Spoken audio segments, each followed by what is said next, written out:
बार जुत्ता चप्पल दान गर्नुभयो भने शनिका प्रकोपहरू कम हुन्छन्। यो पनि कुरो छ, आफ्नो लागि होइन अरूको लागि हुन्छ। औँसी तिथिमा जुत्ता चप्पल दान गर्नुभयो भने पूर्वजहरूले गति प्राप्त गर्दछन्। र अक्षय तृतीयमा जुत्ता चप्पलहरू तपाईँले दान गर्नुभयो भने तपाईँलाई तृप्ति मिल्दछ। त्यो पुण्य अनन्त पुण्य हुन्छ वैशाख महिनामा।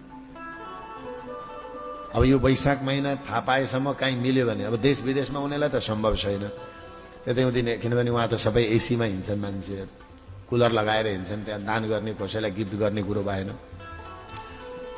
र जुत्ता र छाता भनेको कुरो पुरानो दान पनि गर्नु हुँदैन। फेरि कसैलाई लाउन दिन सकिन्छ, तर खासमा अर्काको जुत्ता लगाउनु पनि हुँदैन। अर्काको जुत्ता एउटै परिवारमा पनि जुत्ता साइज मिल्यो भनेर छोराको बाउलेको छोराले लाएर पनि हिँड्दिनु हुँदैन। यो कुरो याद छ कि छैन तपाईँहरूलाई? राधे राधे भनिदिनु होला एकचोटि सबैजनाले।